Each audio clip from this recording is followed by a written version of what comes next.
Hi friends, welcome back to my YouTube channel. ಎಲ್ಲರೂ ಹೇಗಿದ್ದೀರಾ? I hope ಎಲ್ಲರೂ ಕೂಡ ತುಂಬ ಚೆನ್ನಾಗಿದ್ದೀರಾ ಅಂತ ಭಾವಿಸ್ತಾ ಇದ್ದೀನಿ. ನಾನು ಕೂಡ ತುಂಬ ಚೆನ್ನಾಗಿದ್ದೀನಿ. ಫಸ್ಟ್ ಟೈಮ್ ವಿಡಿಯೋ ನೋಡ್ತಾ ಇದ್ದರೆ ಪ್ಲೀಸ್ ಸಬ್ಸ್ಕ್ರೈಬ್ ಮಾಡಿಕೊಂಡು ಸಪೋರ್ಟ್ ಮಾಡಿ. ವಿಡಿಯೋ ಇಷ್ಟ ಆದರೆ ಲೈಕ್ ಮಾಡಿ. ಇವತ್ತು ಸ್ವಲ್ಪ ಹುಣಸೆಹಣ್ಣು ಇತ್ತು, ಅದನ್ನೆಲ್ಲ ಕ್ಲೀನ್ ಮಾಡ್ಕೊಳ್ಳೋಣ ಅಂತ ನಾನು ಕೂತ್ಕೊಂಡಿದ್ದೀನಿ. ಅತ್ತೆ ಸ್ವಲ್ಪ ಹುಣಸೆಹಣ್ಣೆಲ್ಲ ಬಡ್ದು ಕೊಟ್ಟರು. ಹಾಗೆ ಸ್ವಲ್ಪ ಅತ್ತೆ ಹೊರಗಡೆ ಹೋದರು, ಹಾಗಾಗಿ ಸ್ವಲ್ಪ ಹುಣಸೆಹಣ್ಣೆಲ್ಲ ತೆಗಿಯೋಣ ಅಂದ್ಬಿಟ್ಟು ನಾನು ಕೂತ್ಕೊಂಡೆ.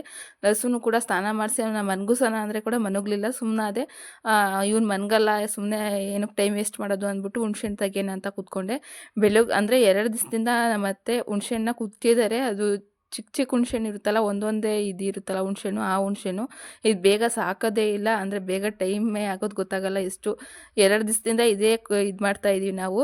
ಮತ್ತು ತುಂಬ ಹುಣಸೆಹಣ್ಣು ಇತ್ತಲ್ಲ, ಹಾಗಾಗಿ ಸ್ವಲ್ಪ ಎಲ್ಲ ಅಂದರೆ ಹುಣಸೆಹಣ್ಣು ಬಡಿಯೋಕ್ಕೆ ಅಂತ ಕೊಟ್ಬಿಟ್ಟಿದ್ದೀವಿ. 1 ಕೆ ಜಿಗೆ ಬಂದು 20 ರೂಪಾಯಿ. ಹಾಗಾಗಿ ಬೇರೆಗೆ ಕೊಟ್ಟಿದ್ದೀವಿ. ಅಂದರೆ ನಮಗೆ ಇವಾಗ ಸ್ವಲ್ಪ ಕೆಲಸ ಜಾಸ್ತಿ ಅಲ್ಲ, ಹಾಗೆ ಸ್ವಲ್ಪ ಮನೆಯೆಲ್ಲ ಬೆಳಿಬೇಕು, ಮತ್ತು ಮುಂದೆ ಎಲ್ಲ ಸ್ವಲ್ಪ ಇದಿರೋದೆಲ್ಲ ಸ್ವಲ್ಪ ಕ್ಲೀನ್ ಮಾಡಿಸ್ಬೇಕಲ್ಲ, ಹಾಗಾಗಿ ಸ್ವಲ್ಪ ಟೈಮ್ ಆಗುತ್ತೆ, ನಮಗೆ ಆಗಲ್ಲ ಅಂದ್ಬಿಟ್ಟು ಸ್ವಲ್ಪ ಹುಣಸೆಹಣ್ಣೆಲ್ಲ ಕುಟ್ಟಕ್ಕಂತ ಕೊಟ್ಟಿದ್ದೀವಿ. ಅಷ್ಟರಲ್ಲಿ ಅತ್ತೆ ಕೂಡ ಬಂದರು, ಹಸು ಕೂಡ ಬಂದು ಇವಾಗ ತರಲೆ ಒಂದು ಸ್ಟಾರ್ಟ್ ಆಯಿತು. ಅಂದರೆ ಅತ್ತೆ ಏನೇ ಕೆಲಸ ಮಾಡೋಕ್ಕೋದ್ರೂ ನಾನು ಹುಣಸೆಹಣ್ಣು ಬಡಿತೀನಿ ಅಂತ ಹೋಗಿ ಕುತ್ಕೊಳ್ಳೋದು. ಸುಮ್ಮನೆ ಕಡ್ಡಿಯೆಲ್ಲ ಅಂದರೆ ಕೋಲು ಅದನ್ನೆಲ್ಲ ಹುಣಸೆಹಣ್ಣು ಕುಟ್ಟಕ್ಕೆ ಅಂತ ತೊಗೊಂಡಿರೋ ಕೋಲನ್ನೆಲ್ಲ ಅವ್ನು ಎತ್ಕೊಂಡಿದ್ದು ತರಲೆ ಮಾಡ್ತಿದ್ದ. ಹಾಗಾಗಿ ಸ್ವಲ್ಪ ಅತ್ತೆವನ್ನ ಆಟ ಆಡಿಸ್ತಾಯಿದ್ರು. ಹುಣಸೆಹಣ್ಣು ಅದೆಲ್ಲ ಇತ್ತಲ್ಲ, ಅದನ್ನೆಲ್ಲ ನಾನು ತೆಗೆದ್ಬಿಟ್ಟು ಇವಾಗ ಸ್ವಲ್ಪ ಇದು ಮಾಡ್ಕೊತಿದ್ದೀನಿ. ಅಂದರೆ ಇದು ಹುಣಸೆಹಣ್ಣು ಮನೆಗಂತ ತೊಗೊಂಡಿರೋದ್ದೀವಿ. ಅಂದರೆ ದೊಡ್ಡ ಹುಣಸೆಹಣ್ಣು ಸ್ವಲ್ಪ ಇದಿರುತ್ತಲ್ಲ, ಅದನ್ನೆಲ್ಲ ನಾವು ಮಾರೋಕ್ಕೆ ಅಂತ ಸಪ್ರೇಟ್ ಮಾಡಿ ಇಟ್ಕೊಂಡ್ಬಿಟ್ಟಿದ್ದೀವಿ. ಅಂದರೆ ಅವತ್ತೇ ಹುಣಸೆಹಣ್ಣು ಕ್ಲೀನ್ ಮಾಡಿದ್ವಲ್ಲ, ಹುಣಸೆಹಣ್ಣು ಹೊಟ್ಟೆಲ್ಲ ತೆಗೆದ್ವಲ್ಲ, ಅವತ್ತೇ ನಾವು ಕ್ಲೀನ್ ಮಾಡಿಬಿಟ್ಟಿದ್ದೀವಿ. ಇವಾಗೆಲ್ಲ ಹುಣಸೆಹಣ್ಣೆಲ್ಲ ಕ್ಲೀನ್ ಮಾಡಾಯಿತು. 2 ದಿವಸದಿಂದ ಇದೇ ಕೆಲಸ ಆಯಿತು. ಸ್ವಲ್ಪ ಮನೆಗೆ ಇಷ್ಟು ತೊಗೊಂಡಿರೋದಕ್ಕೆ 2 ದಿವಸ ಟೈಮ್ ಹಿಡಿತು. ಇವಾಗ ಅದನ್ನೆಲ್ಲ ಇವಾಗ ಒಂದು ಬಾಕ್ಸಿಗೆ ಮತ್ತು ಮಡಿಕೆಗೆ ಹಾಕಿ ಇಟ್ಬಿಡೋಣ ಅಂದ್ಬಿಟ್ಟು ಇವಾಗ ಎಲ್ಲ ಕ್ಲೀನ್ ಮಾಡಿ ಇಟ್ಕೊಂಡಿದ್ದೀನಿ. ಹುಣಸೆಹಣ್ಣು 1 ವರ್ಷ ತನಕ ನಾವು ಅದನ್ನು ಇದು ಮಾಡೋದ್ರಿಂದ ಸ್ವಲ್ಪ ಹುಳುಗಳಾಗ್ಬಿಡುತ್ತೆ. ಹಾಗಾಗಿ ಸ್ವಲ್ಪ ಹುಣಸೆಹಣ್ಣು ಹುಳ ಆಗಬಾರ್ದು ಅಂದರೆ ಸ್ವಲ್ಪ ಉಪ್ಪನ್ನ ಸೇರಿಸ್ಕೊಂಡು ಚೆನ್ನಾಗಿ ಮಿಕ್ಸ್ ಮಾಡಿಬಿಟ್ಟು ಸ್ವಲ್ಪ ಬಿಸಿಲಲ್ಲಿ ಒಣಗಿಸಿದ್ರು ಕೂಡ ಇದಾಗಲ್ಲ, ಅಂದರೆ ಹುಳಗಳಾಗಲ್ಲ. ಹಾಗಾಗಿ ಸ್ವಲ್ಪ ನಾನು ಬಿಸಿಲಲ್ಲೇ ಒಣಗಿಸಿಲ್ಲ, ಸ್ವಲ್ಪ ಉಪ್ಪನ್ನ ಜಾಸ್ತಿ ತೊಗೊಂಡು ಅದನ್ನು ಚೆನ್ನಾಗಿ ಮಿಕ್ಸ್ ಮಾಡಿಬಿಟ್ಟು ಉಪ್ಪನ್ನ ಒಂದು ಮಡಿಕೆಗೆ ಹಾಕಿ ಇಟ್ಕೊತಾ ಇದ್ದೀನಿ. ಅಂದರೆ 1 ವರ್ಷ ತನಕ ನಾವು ಬಳಸೋದ್ರಿಂದ ಹುಣಸೆಹಣ್ಣಲ್ಲಿ ಬೇಗ ಹುಳಗಳಾಗ್ಬಿಡುತ್ತೆ. ಹಿಂದಿನ ವರ್ಷ ಕೂಡ ಹಾಗೆ ಆಗಿಬಿಟ್ಟಿತ್ತು. ಅಂದರೆ ಸ್ವಲ್ಪ ಮನೆಗೆ ಅಂತ ಎತ್ತಿಟ್ಕೊಂಡು ಅದರಲ್ಲಿ ಸ್ವಲ್ಪ ಉಪ್ಪನ್ನ ನಾನು ಸೇರಿಸಿದ್ದೆ, ಆದರೆ ಇನ್ನೊಂದು ಸ್ವಲ್ಪ ಅದರಲ್ಲಿ ಉಪ್ಪನ್ನ ನಾನು ಹಾಕಿರಲಿಲ್ಲ. ಇದು ಸ್ವಲ್ಪ ಮುಗ್ದಾದ್ಮೇಲೆ ಅದನ್ನು ಆ ಹುಣಸೆಹಣ್ಣನ್ನ ತೊಗೊಂಡ್ರೆ ಫುಲ್ ಇಷ್ಟಿಷ್ಟು ಉದ್ದ ಹುಳ, ಅಂದರೆ ವೈಟ್ ಕಲರ್ ಬರುತ್ತಲ್ಲ, ಆ ಥರ ಹುಳ ಇತ್ತು. ನಂಗೆ ನೋಡಿನೇ ಶಾಕ್ ಆಯಿತು. ಆವಾಗ ಹಾಕಿದ್ರೆ ಏನು ಪ್ರಯೋಜನ ಇಲ್ಲ, ಹಾಗಾಗಿ ಸ್ವಲ್ಪ ಇವಾಗಲೇ ಹಾಕಿ ಇಕ್ಬಿಡೋಣ ಅಂದ್ಬಿಟ್ಟು ಇಷ್ಟು ಹಾಕಿಕ್ತಾ ಇದ್ದೀನಿ. ಇಷ್ಟು ಇದ್ದರೆ ನಮಗೆ 1 ವರ್ಷ ಆಗುತ್ತೆ. ಅಂದರೆ ಟೊಮೊಟೊ ಯೂಸ್ ಮಾಡಲಿಲ್ಲ ಅಂದ್ರೇ ಜಾಸ್ತಿ ಹುಣಸೆಹಣ್ಣನ್ನ ಯೂಸ್ ಮಾಡೋದು. ಹಾಗಾಗಿ ಒಂದು ಮಡಿಕೆ ಮತ್ತು ಒಂದು ಬಾಕ್ಸಷ್ಟು ತುಂಬಿ ಇಟ್ಕೊಂಡ್ರೆ ಸಾಕು ಅಂದ್ಬಿಟ್ಟು ಇವಾಗ ಎಲ್ಲದರಲ್ಲೂ ಕೂಡ ಮಡಿಕೆಲೂ ಹಾಕ್ತಾಯಿದ್ದೀನಿ. ಹಾಗೆ ಡೈಲಿ ಯೂಸ್ ಮಾಡ್ತೀನಲ್ಲ ಬಾಕ್ಸಿಗೆ, ಆ ಬಾಕ್ಸಲ್ಲೂ ಕೂಡ ಸ್ವಲ್ಪ ಉಪ್ಪನ್ನ ಹಾಕ್ಕೊತಾ ಇದ್ದೀನಿ. ಹಳ್ಳಿ ಕಡೆ ಹೀಗೇ 1 ವರ್ಷ ತನಕ ಸ್ಟೋರ್ ಮಾಡೋದ್ರಿಂದ ಸ್ವಲ್ಪ ಹುಣಸೆಹಣ್ಣ ಉಪ್ಪನ್ನ ಹಾಕ್ತಾರೆ, ಇಲ್ಲ ಬಿಸಿಲಲ್ಲಿ ಚೆನ್ನಾಗಿ ಒಣಗಿಸ್ಬಿಟ್ಟು ಬಾಕ್ಸಿಗೆ ಹಾಕಿ ಎತ್ತಿಟ್ಕೊತಾರೆ. ನಾನೇನು ಬಿಸಿಲಲ್ಲಿ ಒಣಗಿಸಿಲ್ಲ, ಉಪ್ಪನ್ನೇ ಹಾಕಿಟ್ರೇ ಬೆಸ್ಟು ಅಂತ ನಾನು ಉಪ್ಪನ್ನೇ ಹಾಕಿ ಇವಾಗ ಮಡಿಕೆಗೆಲ್ಲ ಇವಾಗ ಬಾಕ್ಸಿಗೆಲ್ಲ ತುಂಬ್ಕೊತಾ ಇದ್ದೀನಿ. ಇವಾಗಂತೂ ಹುಣಸೆಹಣ್ಣು ರೇಟ್ ಕೇಳೋಂಗೆ ಇಲ್ಲ, ಅಷ್ಟು ರೇಟ್ ಆಗ್ತಾಯಿದೆ ಹುಣಸೆಹಣ್ಣು.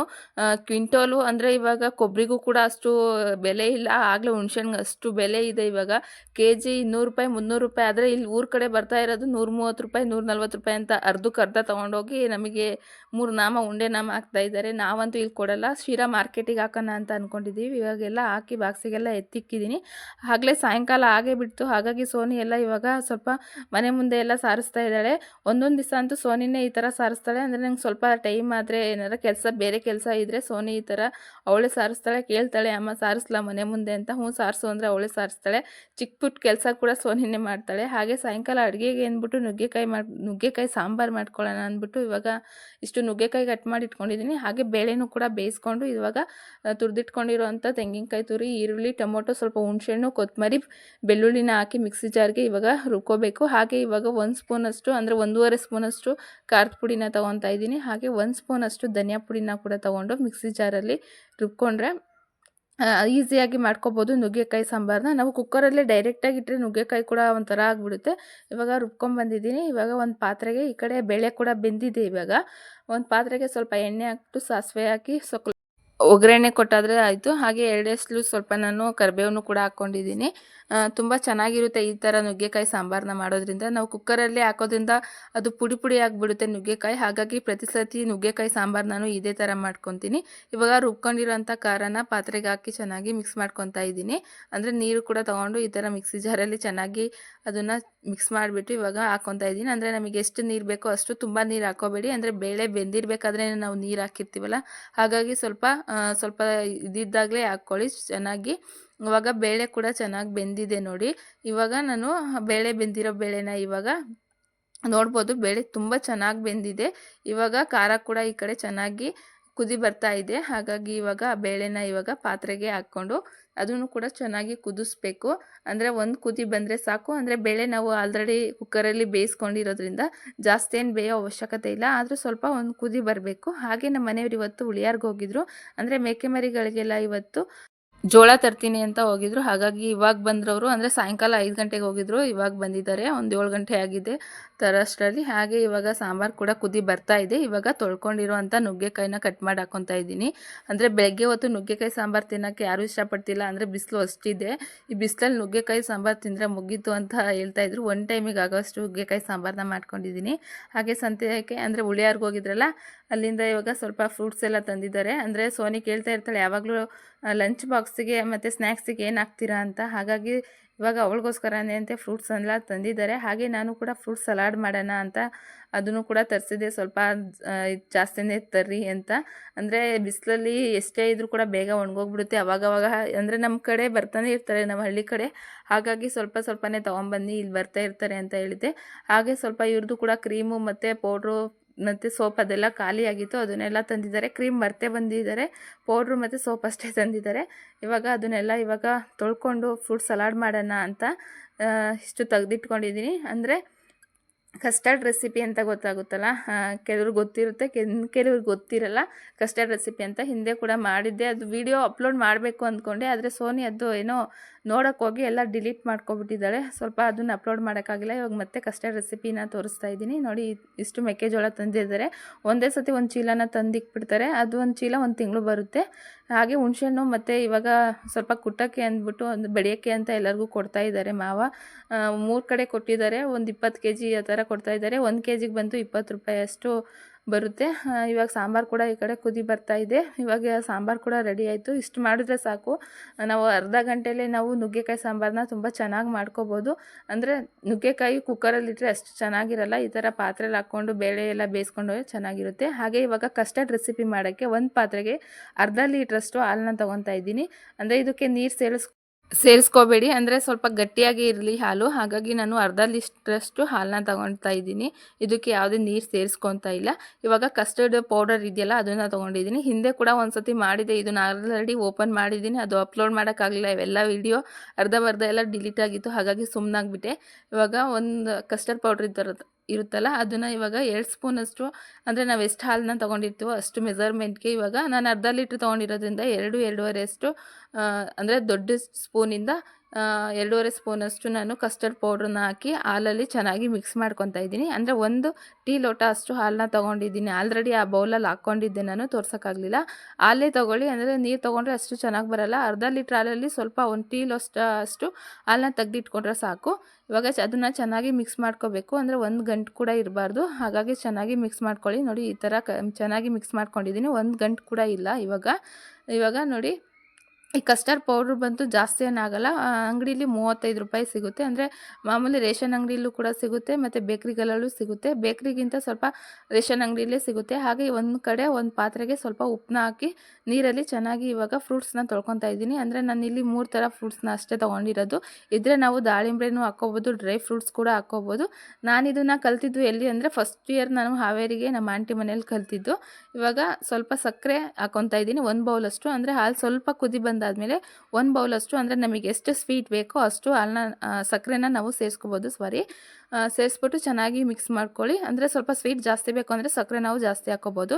ಇವಾಗ ಎಲ್ಲ ಫ್ರೂಟ್ಸ್ನ ನಾನು ತೆಗೆದಿಟ್ಕೊಂಡಿದ್ದೀನಿ ನೋಡಿ.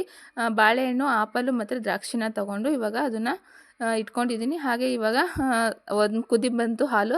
ಇವಾಗ ನಾನು ಆವಾಗಲೇ ಮಿಕ್ಸ್ ಮಾಡಿ ಇಟ್ಕೊಂಡಿದ್ವಲ್ಲ ಕಸ್ಟರ್ಡ್ ಪೌಡರ್ನ, ಅದನ್ನು ಇವಾಗ ಚೆನ್ನಾಗಿ ಇನ್ನೊಂದು ಸತಿ ಮಿಕ್ಸ್ ಮಾಡ್ಕೊಳ್ಳಿ. ಅಂದರೆ ಹಾಕಬೇಕಾದ್ರೆ ಅದು ಕೆಳಗಡೆ ಗಂಟಿ ಸ್ವಲ್ಪ ಕುತ್ಕೊಂಡ್ಬಿಡುತ್ತೆ. ಹಾಗಾಗಿ ಇವಾಗ ಚೆನ್ನಾಗಿ ಮಿಕ್ಸ್ ಮಾಡಿಕೊಂಡು ಹಾಲು ಕುದಿ ಬಂದಮೇಲೆ ಅದನ್ನು ಚೆನ್ನಾಗಿ ಇವಾಗ ಸ್ವಲ್ಪನೇ ಹಾಕ್ಕೊಂಡು ಚೆನ್ನಾಗಿ ಮಿಕ್ಸ್ ಮಾಡ್ಕೊತಾ ಇದ್ದೀನಿ. ಇಲ್ಲಾಂದರೆ ಅಲ್ಲೇ ಗಂಟಾಗ್ಬಿಡುತ್ತೆ. ಆವಾಗ ಚೆನ್ನಾಗಿ ಮಿಕ್ಸ್ ಮಾಡ್ಕೊಳ್ಳಿ. ನೋಡಿ ಈ ಥರ ಲಾಸ್ಟಿಗೆ ಇರುತ್ತಲ್ಲ ಅದನ್ನು ಕೂಡ ಹಾಕ್ಕೊತಾ ಇದ್ದೀನಿ. ಕೆಲವ್ರು ಹಾಕ್ತಾರೆ, ಅದನ್ನು ಹಾಗೆ ಇಟ್ಬಿಡ್ತಾರೆ. ಅಂದರೆ ನಾನು ಸ್ವಲ್ಪ ಕೂಡ ವೇಸ್ಟ್ ಮಾಡಲ್ಲ, ಹಾಗಾಗಿ ಸ್ವಲ್ಪ ಅದನ್ನು ಹಾಕಿ ಚೆನ್ನಾಗಿ ಮಿಕ್ಸ್ ಮಾಡಿಕೊಂಡೆ. ನೋಡಿ ಇವಾಗ ಅದು ಯೆಲ್ಲೋ ಕಲರ್ಗೆ ತಿರುಗುತ್ತೆ. ಆ ಕಸ್ಟರ್ಡ್ ಪೌಡರ್ ನೋಡೋಕ್ಕೆ ವೈಟ್ ಇರುತ್ತೆ, ಅದು ಹಾಲಿಗೆ ಮಿಕ್ಸ್ ಮಾಡ್ಕೊಂಡಾದ್ಮೇಲೆ ಯೆಲ್ಲೋ ಕಲರ್ ಬರುತ್ತೆ. ಇವಾಗ ಚೆನ್ನಾಗಿ ಮಿಕ್ಸ್ ಮಾಡ್ಕೊಂಡಾದ್ಮೇಲೆ ನಮಗೆ ಎಷ್ಟು ಗಟ್ಟಿ ಬರುತ್ತೆ ಅಂದರೆ ಸ್ವಲ್ಪ ತೆಳುವಾಗಿಬಿಡುತ್ತೆ. ನೀರು ಜಾಸ್ತಿ ಹಾಕೋದ್ರಿಂದ ತೆಳುವಾಗಿ ಬಂದುಬಿಡುತ್ತೆ. ಸ್ವಲ್ಪ ಗಟ್ಟಿನೇ ಇರಬೇಕು ಕಸ್ಟರ್ಡ್ ಪೌಡರು. ಇವಾಗ ಸ್ವಲ್ಪ ಹೊತ್ತು ಇಟ್ಕೊತಾ ಇದ್ದೀನಿ. ಇದು ಸ್ವಲ್ಪ ತಣ್ಣಗಾದ್ಮೇಲೆ ಫ್ರೂಟ್ಸ್ನೆಲ್ಲ ನಾವು ಕಟ್ ಮಾಡಿ ಇಟ್ಕೊಂಡಿದ್ನಲ್ಲ ಅದನ್ನು ಇವಾಗ ಹಾಕ್ಕೊತಾ ಇದ್ದೀನಿ. ನೋಡಿ ನಾನು 3 ಥರ ಫ್ರೂಟ್ಸ್ನ ತೊಗೊಂಡಿದ್ದೀನಿ. ಇದ್ರೆ ನಾವು ಎಷ್ಟು ಅಂದರೆ ಜಾಸ್ತಿ ಹುಳಿ ಐಟಮ್ಸ್ ಇರೋವಂಥ ಫ್ರೂಟ್ಸ್ನ ನಾವು ಹಾಕೋಂಗಿಲ್ಲ, ಆರೆಂಜು ಆ ಥರ. ನಾನಿಲ್ಲಿ 3 ಥರದ್ದು ತೊಗೊಂಡಿದ್ದೀನಿ, ಅದನ್ನು ಇವಾಗ ಹಾಕ್ಕೊತಾ ಇದ್ದೀನಿ. ಇದ್ರೆ ದಾಳಿಂಬೆ ಕೂಡ ಹಾಕೋಬೋದು, ಡ್ರೈ ಫ್ರೂಟ್ಸ್ ಕೂಡ ಹಾಕೋಬೋದು ಅಂತ ಹೇಳಿದೆ. ಇರಲಿಲ್ಲ, ಹಾಗಾಗಿ ನಾನಿಲ್ಲಿ 3 ಥರದ್ದು ತೊಗೊಂಡಿದ್ದೀನಿ. ಅದರಲ್ಲೂ ಬೇರೆ ಇವಾಗ ಅದನ್ನೆಲ್ಲ ಎತ್ಕೊಂಡು ತಿಂದುಬಿಡ್ತಿದ್ದಾರೆ ಲಸು ಮತ್ತು ಸೋನಿ. ಇವಾಗ ಅದನ್ನು ಹಾಕಿ ಚೆನ್ನಾಗಿ ಮಿಕ್ಸ್ ಮಾಡ್ಕೊತಾ ಇದ್ದೀನಿ. ನೋಡಿ ತುಂಬ ಚೆನ್ನಾಗಿರುತ್ತೆ. ಈ ಬೇಸಿಗೆ ಕಾಲಕ್ಕೆ ಒಂದು ಒಳ್ಳೆ ರೆಸಿಪಿ ಅನ್ಬೋದು. ಐಸ್ ಕ್ರೀಮ್ ಅಂತ ಇರ್ತಾರೆ ಲಸು ಮತ್ತು ಸೋನಿ, ಹಾಗಾಗಿ ಇಷ್ಟು ತೊಗೊಂಡಿದ್ದೀನಿ. ಆವಾಗವಾಗ ಮಾಡಿಕೊಡ್ತೀನಿ ಅಂದ್ಬಿಟ್ಟು ಇಷ್ಟು ಸಾಕು ಅಂದ್ಬಿಟ್ಟು ಇಷ್ಟು ತೊಗೊಂಡಿದ್ದೀನಿ. ಹಾಗೆ ಕಸ್ಟರ್ಡ್ ರೆಸಿಪಿ ಕೂಡ ತುಂಬ ಚೆನ್ನಾಗಿ ಬಂದಿತ್ತು, ಟೇಸ್ಟ್ ಕೂಡ ತುಂಬ ಚೆನ್ನಾಗಿತ್ತು.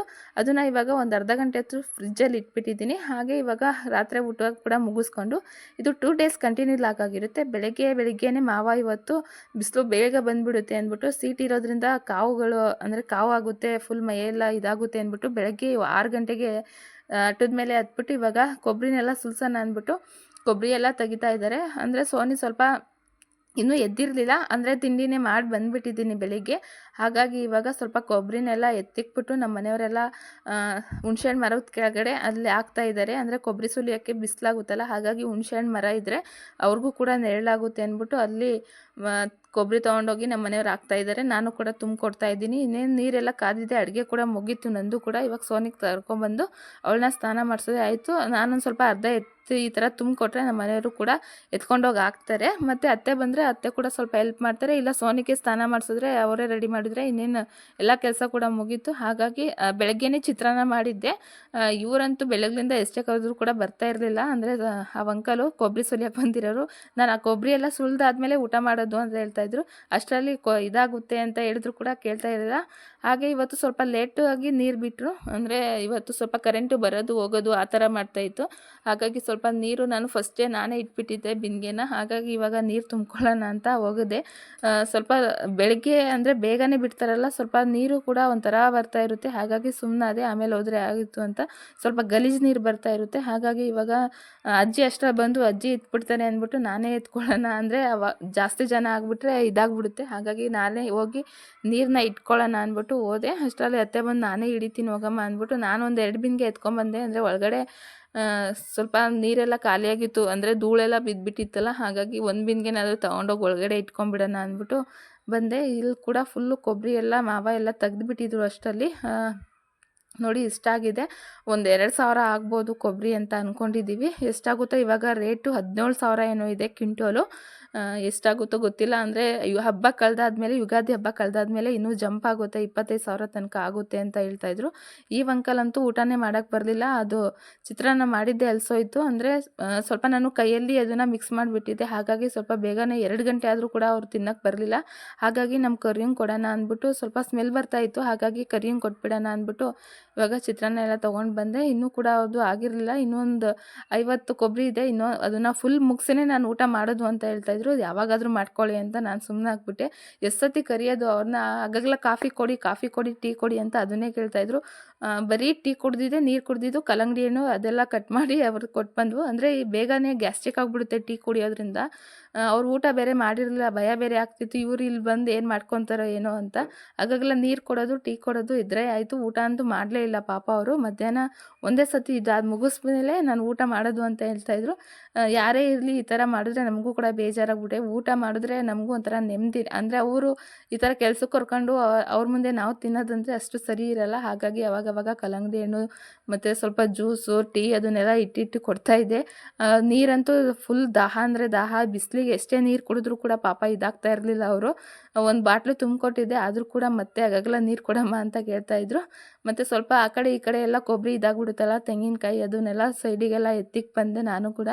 ಪಾಪ ಅವ್ರದ್ದು ಕೂಡ ತುಂಬಾ ಕಷ್ಟ ಇದೆ, ಎದ್ದೇಳೋದು ಎತ್ತೋದು ಅಂತ ತುಂಬ ಕಷ್ಟ ಆಗುತ್ತೆ. ಅದಕ್ಕೆ ಕಣಮ್ಮ ನಾನು ತಿನ್ನಲ್ಲ, ಅಂದರೆ ತಿಂದುಬಿಟ್ರೆ ಹೊಟ್ಟೆ ಎಲ್ಲ ಬಗ್ಗಲ್ಲ ಮತ್ತು ಸುಲಿಯೋಕ್ಕಾಗಲ್ಲ, ಮತ್ತು ನೀವು ಆ ಕಡೆಯಿಂದ ಈ ಕಡೆ ಎತ್ತಾಕಬೇಕಾಗುತ್ತೆ, ಮತ್ತೆ ನಾಳೆ ಬರ್ತೀನಿ ಅಂತ ಹೇಳ್ತಾಯಿದ್ರು. ಬೇಡ ಅಂಕಲ್, ಸ್ವಲ್ಪ ಲೇಟ್ ಆದರೂ ಪರವಾಗಿಲ್ಲ, ಊಟ ಮಾಡಿಕೊಂಡೇ ಮಾಡಿ ಅಂದರು. ಇಲ್ಲ ಅಮ್ಮ, ಊಟ ಆಮೇಲೆ ನೋಡ್ಕೊಳ್ಳೋಣ, ಫಸ್ಟು ಕೆಲಸ ಅಂತ ಪಾಪ ಅವರೆಲ್ಲ ಮುಗಿಸ್ಬಿಟ್ಟೆ ಊಟ ಮಾಡ್ತೀನಿ ಅಂದಿದ್ರು. ಹಾಗಾಗಿ ನಾನೇನು ಜಾಸ್ತಿ ಫೋರ್ಸ್ ಮಾಡೋಕ್ಕೆ ಹೋಗಲಿಲ್ಲ. ಅಂದರೆ ಪದೇ ಪದೇ ಫೋರ್ಸ್ ಮಾಡಿದ್ರು ಅವ್ರಿಗೂ ಕೂಡ ಬೇಜಾರಾಗುತ್ತೆ, ಅವ್ರ ಕೆಲಸನೂ ಕೂಡ ಕಷ್ಟ ಇದೆ. ಅಂದರೆ ಅವರು ಸ್ವಲ್ಪ ಕೊಬ್ಬರಿ ಸುಲಿಬೇಕಾದ್ರೆ ಸ್ವಲ್ಪ ಬಗ್ಗೋದು ಎದ್ದೇಳೋದು ಮಾಡ್ತಾರಲ್ಲ, ಹಾಗಾಗಿ ಅವ್ರಿಗೆ ರೂಢಿ ಆಗಿಬಿಟ್ಟಿದೆ ನನಗೆ ಅಂತ ಹೇಳ್ತಾಯಿದ್ರು. ಸರಿ ಅಂಕಲ್ ಅಂತ ನಾನು ಬಂದುಬಿಟ್ಟೆ.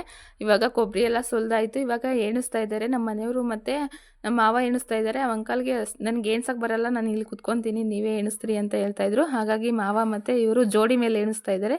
ಒಂದೊಂದು 2 ಸತಿ ಎಣಿಸೋದು, ಒಬ್ಬೊಬ್ಬರಿಗೆ 100 ಎಣಿಸಿ ಸಪ್ರೇಟ್ ಇಟ್ಬಿಡೋದು. ಒಂದು ಆ ಥರ ಸುಲಿದಿರೋ ಅಂಥ ತೆಂಗಿನಕಾಯಿನ ಸಪ್ರೇಟ್ ಇಟ್ಬಿಟ್ರೆ ಆ ಥರ ಲೆಕ್ಕ ಸಿಗುತ್ತೆ ಅಂತ ನಮ್ಮ ಮಾವ ಮತ್ತು ಇವರೆಲ್ಲ ಸುಲಿತಾ ಇದ್ರು.